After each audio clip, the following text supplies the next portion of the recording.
เนี่ยมีเด็กหน่อยคนหนึ่งมักมาเล่นน้ำคนหน่อยทั้งมื้อเลยน่าฮักสุดเลยเป็นลูกของชาวบ้านเขาเจ้าอยู่บ้านอันคนหน่อยมาสอนนี่แหละนี่น่าฮักคนหน่อยวู้มันนี่มันนี่เล่ากับมาหานี่ นี่กว้างมาดูเลย นี่น่าฮักสุดเลย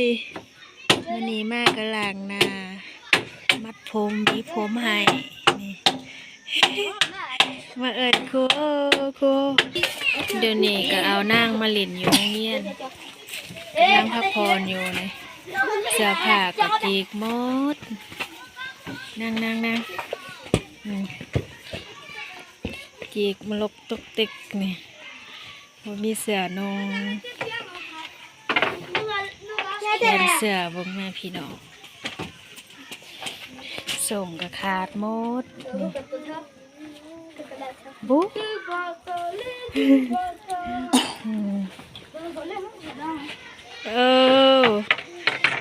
มือนะฮักใครวะถ้าคนหน่อยได้ไปเมืองคนหน่อยจะซื้อเสื้อไหมมาให้เดี๋ยวนี้จะให้พี่น้องเบิ่งตอนเรายังบ่ได้เสื้อไหมเธอเนาะ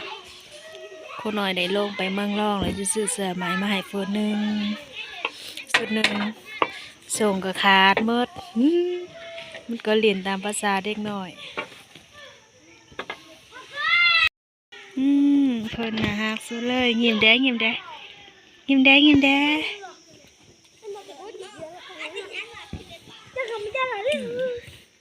ส่งเสื้อขาดหมด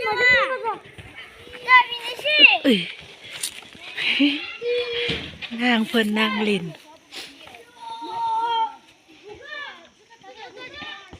โอ้เป็นตาแพงน่าฮักสุดเลย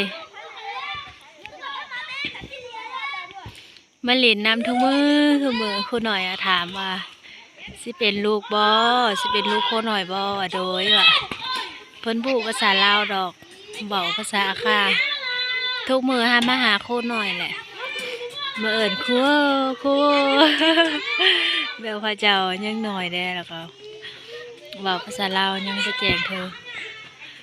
อันนี้ประมาณ2 ปีนี่แหละมากก็ล้างมือล้างตีนให้นี่เล็บมือก็ดำยังบ่ได้ว่าตัดเล็บให้แต่ว่าอันนั้นตัดเล็บพันก็หายยังบ่ได้ซื้อมาใหม่ซื้อมาใหม่แล้วก็ติดตัดให้เพิ่นนี่เล็บมือดำโอ้โหขี้ฝุ่นต้นหนาหอผักเดี๋ยวนี้ครูหน่อยกำลังจะไปงานลูกสาว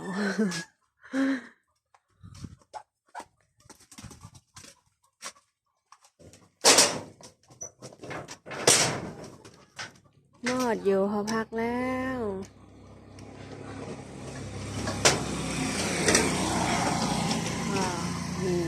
ครูหน่อยซื้อเสื้อมาสุดหนึ่งจะเอาไปให้เพิ่นนี่จากเพิ่นมักสีบ่มักกับบ่ฮู้คือกันเป็นเสื้อกันหนาวนี่นะเดี๋ยวครูหน่อยสิย่างไป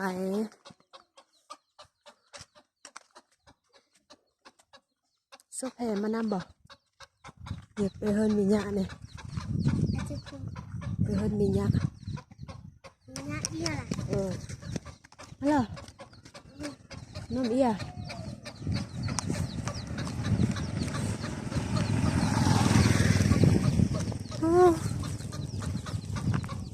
ฝนเยอะมากเลยยาเขาก็มาเสียง นี่ไง ยาเขาก็มาเสียงเลย นี่สิเนี่ยอ๋อนักเรียนว่าอยู่บ่อยู่กับผู้หูแต่ว่าคนหน่อยที่ลองไปเบิ่งว่าอยู่เพิ่นอยู่บ่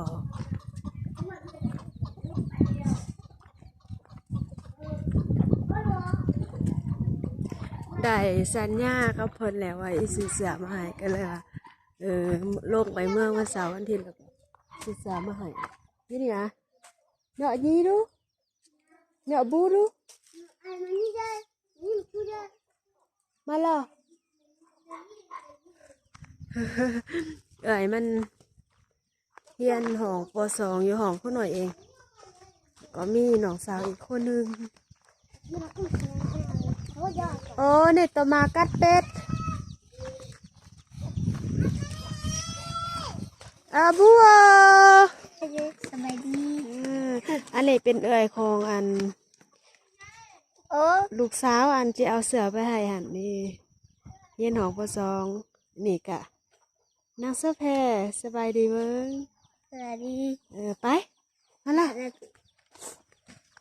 นี่มาหอเทือนเขาเจ้าแล้วอาบัว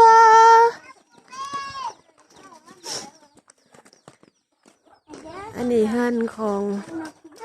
ลูกสาวหัน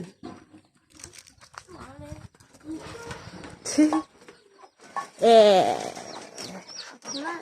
วันนี้น้องเสืองามแท้ ไปอันนี้อายเล่าวนี่อันนั้นก็มีอันนี้ลูกชายผู้ที่2คนนั้นผู้ที่3อันนี้ผู้หลานนะครับสุดเลยไปขึ้นไปเชิงไปนี่ครูเอาเสื้อให้เนอะขึ้นขั้นใดเอาขึ้นไปเก่งสุดเลยขึ้นขั้นใดได้เองนี่ขึ้นไปละไปละโอ้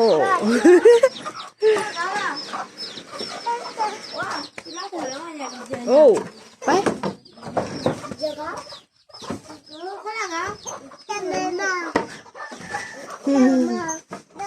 อันนี้แมวก็เขาลูกก็ส่งมาหรอกมีลูก4 คน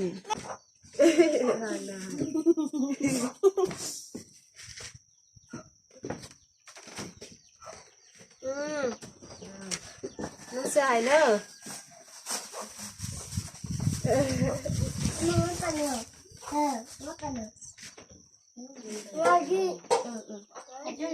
ี่เสืออ่ะลง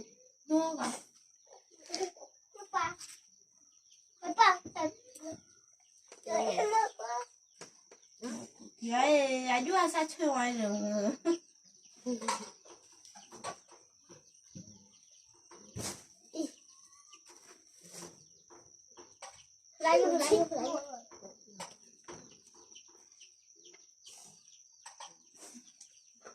โอ้พอดี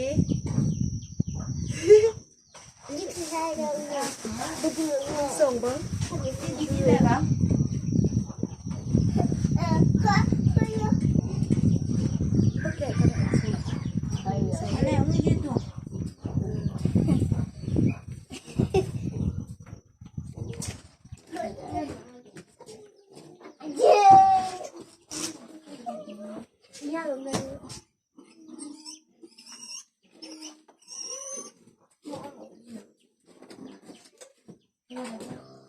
โอ้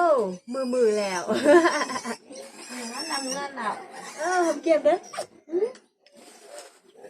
ได้เสืองามก็หอมเก็บละบ่หอมเก็บไหมaku buat tu je kak.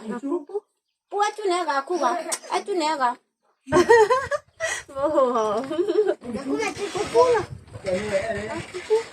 Itu je lah. Wah. Buat bang. เอาอุ้มได้เอาเป็นลูกสาวเด้อ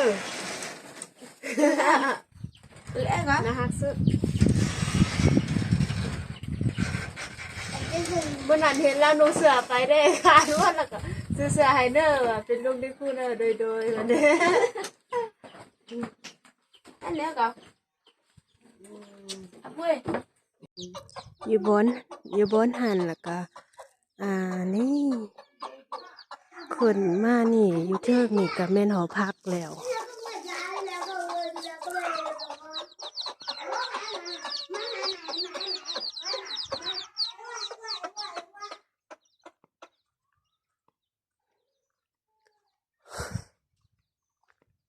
รอบรอบรอบรอบๆบ้าน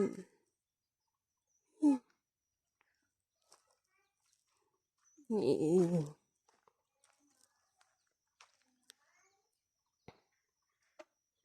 บรรยากาศแดดแห้งแห้งแต่ก็ยังหูสึกหนาว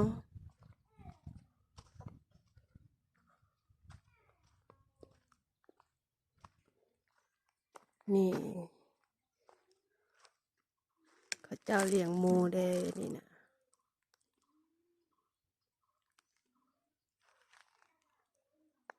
มีหมูหน่อยเด้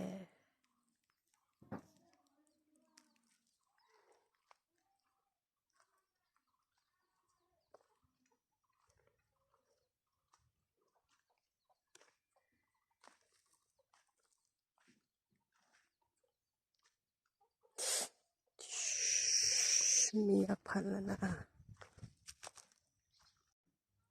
เดี๋ยวนี้ก็เอาไปให้เพิ่นกลับมาหอพักแล้วมันพักผ่อน ว่ามันหอน ถึงมันสิเป็นสิ่งเล็กๆน้อยๆเนาะแต่ว่าเฮาก็ให้ด้วยใจเฮาให้ก็เป็นความสุขของเฮาอะนะสร้างความสุขให้ตนเองให้ก็รู้สึกว่าเฮาได้รับพรหั่นนะได้รับพรจากผู้อื่นบ่ได้ให้ปันแล้วก็มีความสุขแล้วคุณหน่วยก็บ่มีเงินก็เลยบ่ได้ซื้อให้หลายเนาะมีแต่ซื้อเสื้อให้มื้อหน้าได้ไปเมื่อก็สิค่อยซื้ออันอื่นมาให้เพิ่นพ่อแม่เขาอยู่อยู่นำกันมีพ่อมีแม่แล้วก็เขาเจ้ามีลูกทั้งหมด4คนแล้วก็ลูกสาวนี่2คนกับผู้น้อยผู้น้อยเอาเสื้อไปให้นะแล้วก็ลูกชาย2คน แล้วก็มีแม่เฒ่าคนหนึงอยู่นำก็เป็น6คน7คนนี่แหละอยู่หอพักก็บ่สบายขี้ฝุ่นหลายกายรถผ่านไปผ่านมาหลายกายอืมซักเสื้อผ้าก็เต็มแต่ขี้ฝุ่นหมดเลยสำหรับคลิปนี้ก็จะได้ลาพี่ลาน้องไปก่อนแล้วก็รอติดตามคลิปต่อไปเด้อสำหรับคลิปนี้คนหน่อยก็สิกล่าวคำว่าสบายดีบ๊ายบาย